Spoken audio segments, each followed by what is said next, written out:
Allahumma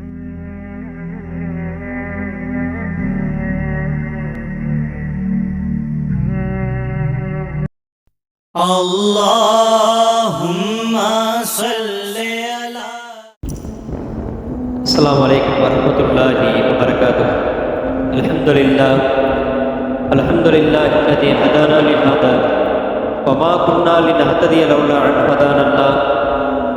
Wassalatu wassalamu ala man arsalahu bil huda wa ala alihi at-tayyibin wa ashabihi at-tahirin, amma ba'd. فقد قال الله تعالى في كلامه القديم والفرقان المجيد بعد أعوذ بالله من الشيطان الرجيم بسم الله الرحمن الرحيم كل نفس ذائقة الموت صدق الله العلي العظيم. கண்ணியத்திற்குரிய அல்லாஹ் நல்லடியார்களே, இறைவன் திருமறையில் சொல்கின்ற பொழுது ஒவ்வொரு நப்சும் ஒவ்வொரு ஆன்மாவும் மரணத்தை சுவைத்தே தீரும் என்பதாக இறைவன் சொல்லி காட்டுகிறான். பெருமானார் ரசூல் கரீம் ஸல்லல்லாஹு அலைஹி வஸல்லம் சொன்னார்கள், அக்ஸிரு மினல் திக்ரி ஆதிமல் லத்தாத் அல் மௌத். ஒரு மனிதனுடைய மனோ விருப்பங்களை எல்லாம் அழிக்கக்கூடிய அந்த மரணங்களை நீங்கள் அதிகமாக யோசியுங்கள் என்பதாக சொல்லி காட்டினார். மரணத்தை யோசிங்கள் என்று சொன்னால் யாரோ ஒருவருடைய மரணம் குறித்து அல்ல, நம்முடைய மரணத்தை குறித்து, நம்முடைய நிலையை குறித்து நாம் யோசிக்க வேண்டும் என்பதாக பெருமானார் ஸல்லல்லாஹு அலைஹி வஸல்லம் அவர்கள் சொல்லி காட்டுகிறார்கள். இன்றைய உலகத்தின் சூழலில் மரணம் என்பது ஒரு சாதாரண நிகழ்வை போன்றாகிவிட்டது. எதிர்பாராத நிலைகளெல்லாம் திடீர் மரணங்களை நாம் கேள்விப்படுகிறோம். அல்லாஹ் ரஹ்மான் திடீர் மரணங்களை விட்டு நம்மை பாதுகாப்பானார். இந்த உலகத்திலே நமக்கான நேரம் முடிந்து விட்டது என்று சொன்னால், அவர் வேலை பார்த்து கொண்டிருக்கிறார், அதை செய்து முடித்து விடட்டும். அவர் பேசிக் கொண்டிருக்கிறார், பேசி முடித்து விடட்டும். அவர் சாப்பிட்டு கொண்டிருக்கிறார், சாப்பிட்டு முடித்து விடட்டும் என்றெல்லாம் மலக்குமார்கள் காத்திருக்க மாட்டார். இதா ஜஅஜலஹும் லா இஸ்தஅഖிருன ஸாஅத்தன் வலா இஸ்தக்திமூன். இந்த உலகத்திலே ஒரு மனிதனுடைய காலம் தவணை முடிந்து விட்டது என்று சொன்னால் ஒரு வினாடி கூட முந்த மாட்டார்கள், பித்த மாட்டார்கள் என்பதாக இறைவன் திருமறையில் சொல்லி காட்டுகிறான். நமது நாட்டினுடைய முன்னாள் ஜனாதிபதி ஏபிஜே அப்துல் கலாம் அவர்கள் மேகாலயாவிலே மாணவருக்கு முன்னால் உரை நிகழ்த்துவதற்காக சென்றார்கள். அப்படி சென்ற சமயத்திலே அவர்கள் உரையை நிகழ்த்துவதற்காக வருகிறார்கள். வாழத் தகுந்த பூமி என்ற தலைப்பின் கீழே தன்னுடைய உரையை துவங்கினார்கள். பேச ஆரம்பித்து 3வது நிமிடத்திலேயே சரிந்து விழுந்தார்கள். ஆக இந்த உலகத்திலே ஒரு மனிதனுக்கு மரணம் எப்போது வரும், எப்படி வரும் என்று தெரியாது. அவர்களான தவணை நேரம் முடித்து விட்டது என்று சொன்னால் ஒரு நிமிடம் கூட முந்தாது பிந்தாது, அல்லாஹ்வுடைய ரூஹை கைப்பற்றி விடுவார். எனவே இந்த உலகத்தில் வாழக்கூடிய அத்தனை பேருக்கு மரணம் என்பது நிச்சயம். அந்த மரணத்தை நாம் ஆசைப்பட வேண்டும். அதே நேரத்திலே நம்முடைய அந்த மரணத்தினுடைய நேரம் பாக்கியமானதாக இருக்க நாம் இடத்தில் துஆ செய்ய வேண்டும். பெருமானார் ஸல்லல்லாஹு அலைஹி வஸல்லம் அவர்கள் திடீர் மரணங்களை விட்டு பாதுகாப்பு தேடியிருக்கிறார்கள். ஏனென்று சொன்னால் திடீர் மரணத்திலே நாம் தௌபா செய்வதற்கான எந்தவித சூழல்களும் இல்லாமல் போய்விடும். அதே நேரத்திலே நம்முடைய கடைசி காலத்திலே, கடைசி நேரத்திலே ஏதாவது ஒரு நல்ல அமலை கொண்டு நம்முடைய தவணை முடிகிறது என்று சொன்னால் அதுவே நமக்கு மறுமையில் சாட்சியாக ஆகிவிடும் என்பதாக சொன்னார். இறைவன் திருமறையில் சொல்லி காட்டுகிறான். அதில் சுலைமான் அலைஹிஸ்ஸலாம் அவர்கள் பைத்துல் முகத்தஸை கட்டி கொண்டிருக்கும் போதே நம்ம ரூஹை கைப்பற்றும் என்பதாக சொல்லி காட்டுகிறார். ஆக நம்முடைய கடைசி நிமிடம் என்பது ஏதாவது நல்ல அமலை கொண்டு முடிகிறது என்று சொன்னால் அதுவே எனக்கு மறுமை நமக்கு சாட்சியாக இருக்கும் என்பதாக மார்க்கம் நமக்கு சொல்லி காட்டுகிறது. இஸ்லாத்தினுடைய கொள்கையின்படி 4 உலகங்கள், இஸ்லாமிய கொள்கையின்படி 4 உலகங்கள், ஆலமே அர்வா, ஆலமுல் அஜ்ஸாம், ஆலமுல் பர்ஸஹ், ஆலமுல் மஹ்ஷர் என்பதாக 4 உலகங்கள் என்பதாக சொல்லப்படுகிறது. ஆலமே அர்வா என்பது இந்த உலகம் படைக்கப்படுவதற்கு முன்பாக ஆன்மாக்கள் எல்லாம் இருந்த அந்த உலகம், அதுக்கு ஆலமே அர்வா என்பதாக சொல்லப்படும். ஆலமே அஜ்ஸாம் என்று சொன்னால் இன்று நாம் வாழக்கூடிய இந்த உடலோடு இருக்கக்கூடிய இந்த உலகத்திற்கு ஆலமே அஜ்ஸாம் என்பதாக சொல்லப்படும். ஆலமே பர்ஸஹ் என்பது மௌத்துக்கு பின்னால் கபரில் இருக்கக்கூடிய அந்த உலகத்திற்கு ஆலமே பர்ஸஹ் என்பதாக சொல்லப்படும்.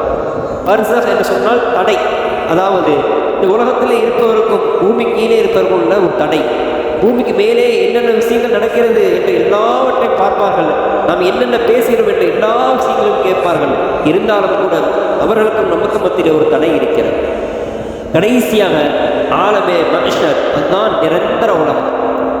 இந்த 4 உலகங்களிலேயே மிக குறுகிய குறைந்த ஒரு ஆயுளை கொண்ட ஒரு உலகம் இது என்று சொன்னால் நாம் வாழக்கூடிய இந்த ஆலமே அஜிசாம் தான். இதனுடைய வாழ்க்கை என்பது மிக குறைவு. ஆலமே அருவாக நம்ம எவ்வளவு காலம் வாழ்ந்தோம், எவ்வளவு காலம் இருந்தோம் என்பது நமக்கு தெரியாது. அதே போன்ற ஆலமே பரிசுகள் நம்ம எவ்வளவு காலம் இருப்போம் என்பது நமக்கு தெரியாது. கியாமத் வரை இருப்போம், கியாமத்து எப்பொழுது வரும் என்று தெரியாது. ஆலமே மனுஷன் என்பது முடிவில்லா நிரந்தர உலகம். அந்த முடிவில்லாத நிரந்தர உலகத்திற்காகத்தான் நாம் இந்த குறுகிய காலத்திலே அதற்கான தயாரிப்புகளை நாம் செய்து கொண்டிருக்கிறோம். மரணம் என்பது சில நேரங்களில் சிலருக்கு சோதனையாகவும் அமைந்துவிடும். அதற்கு எத்தனையோ வரலாற்று சான்றுகள் இருக்கின்றன.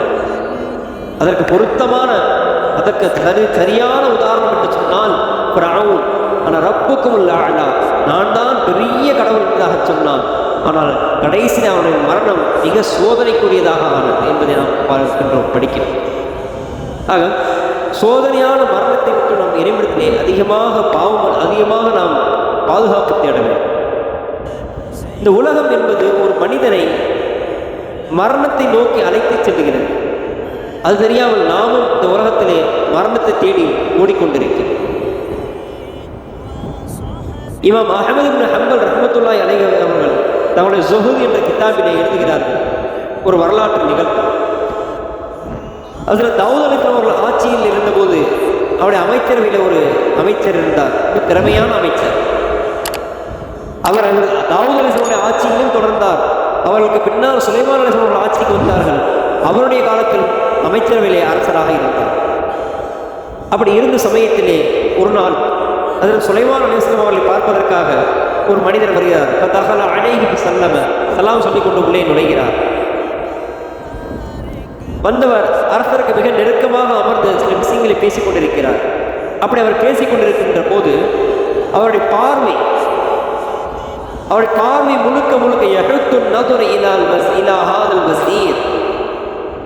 அவர் பேசுகிறது அரசனத்திலே, ஆனால் அவர் பார்வை முழுக்க அந்த அமைச்சரை பார்த்து கொண்டே இருந்தார். அந்த அமைச்சரவே குருகுரு என்று பார்த்து கொண்டிருந்தார்.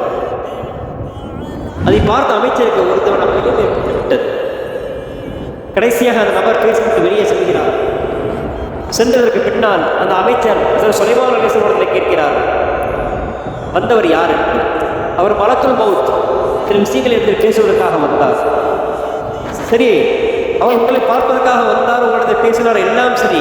ஆனால் அவர் என்னவே உரைத்து கொண்டே இருந்தாரே, அவருடைய பார்வை முழுக்க என் மீதே இருந்தது என்பதாக சொல்லி சொன்னார். எனக்கு பயம் வந்து விட்டது, எனக்கு நீங்கள் ஒரு உதவி செய்யுங்கள் என்பதாக அந்த அமைச்சர் சுலைமான் அலைஹிஸ்ஸலாம் சொன்னார். சொல்லுங்கள்.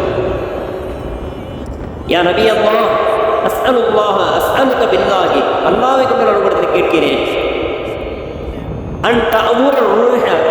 காற்றுக்கு நீங்கள் உத்தரவிடுங்கள்.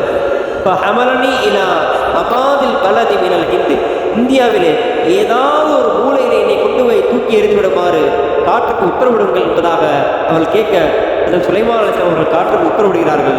அந்த காற்றும் அவர்களை தூக்கி கொண்டு போய் இந்தியாவில் ஒரு எல்லையிலே அவர்களை போட்டு விடுகிறது. மறுநாள் அந்த மலக்குல் அதில் சுலைமான் அலைஹிஸ்ஸலாம் பார்ப்பதற்காக வருகிறார். வந்தவரிடத்திலே அதில் சுலைமான் கேட்டார்கள், நேற்றைய அமைச்சரவையிலே அந்த அமைச்சரை நீங்கள் ஏன் குருகுரு என்று பார்த்து கொண்டிருந்தீர்கள் என்பதாக. அதற்கு அந்த அமைச்சர் சொன்னார், நேற்று நான் உங்களுக்கு சந்திக்க வந்த நேரம் லுஹானுடைய நேரத்திலே வந்தேன். ஆனால் லுஹானுடைய நேரத்திலே அல்லாஹ்வுடைய ரூஹை இந்தியாவில் ஒரு எல்லையில் வைத்து ரூஹை கைப்பற்றுமாறு எனக்கு உத்தரவிட்டிருந்தான். இவர் இங்கு இருக்கிறார் என்ற ஆச்சரியத்தில் தான் நான் இவரை பார்த்து கொண்டிருந்தேன் என்பதாக மலக்குல் மௌத் சொன்னார். சுலைமான் கேட்டார்கள், கடைசி என்னதான் ஆனது? ذهبت إلى هذا المكان الذي أمر ربي. அந்த லுஹருடைய நேரத்திலே இறைவன் எந்த இடத்துல ரூஹை கைப்பற்ற சொன்னானோ அந்த இடத்திற்கு நான் சென்றேன். அந்த இடத்திலே அவர் என்னை எதிர்பார்த்து கொண்டிருந்தவரை போல இருந்தார். நான் அவர் ரூஹை கைப்பற்றி விட்டேன் என்பதாக சொன்னார். ஆக இந்த உலகம் என்பது நம்மை மரணத்தை நோக்கி நம்மை அழைத்து சென்று கொண்டிருக்கிறது. நாமும் அந்த மரணத்தை நோக்கி தானே ஓடிக்கொண்டிருக்கிறோம். எனவே இந்த உலகத்திலே நாம் இறைவன் நீண்ட ஆயுளை கேட்க வேண்டும். அதே நேரத்திலே இந்த உலகத்திலே மரணத்தை நாம் ஆசைப்பட வேண்டும். அந்த மரணத்தோட கடைசி நிலை பாக்கியமானதாக ஏதாவது ஒரு நல்ல அமலை கொண்டிருக்க வேண்டும் என்று நாம் இறைவனுக்கு துஆ செய்ய வேண்டும். நாம் நல்லவராக மரணிக்க வேண்டும் என்ற ஆசை நமக்கு வந்துவிட்டது என்று சொன்னால் நல்ல நல்ல எண்ணங்கள் நம் உள்ளத்திலே உதிக்க ஆரம்பித்துவிடும். அதே போல் எந்த நேரத்தில் மரணம் வரும், எந்த நேரத்திலும் மரணம் வரலாம் என்ற சிந்தனை நமக்கு வந்துவிட்டது என்று சொன்னால் எந்நேரத்திலும் நாம் நன்மையான காரியங்களையே யோசிப்போம். அதே போல் நன்மையான காரியங்களை மட்டுமே செய்வோம். ஆக வல்ல ரஹ்மான் நமக்கு நீண்ட ஆயுளை தந்தருள் புரிவானாக. நம்முடைய கடைசி நிலைமையை பாக்கியமிக்கதாக பாக்கியமானதாக ஆக்கி வைப்பானாக. அதன் மூலமாக நம்முடைய மறுமை வாழ்க்கையை வெற்றிக்குரியதாக ஆக்கி அருள் புரிவானாக. வாஹர் தர்வானா அனில் அல்ஹம்துலில்லாஹி ரப்பில் ஆலமீன். அஸ்ஸலாமு அலைக்கும் வரஹ்மத்துல்லாஹி வபரகாத்துஹு.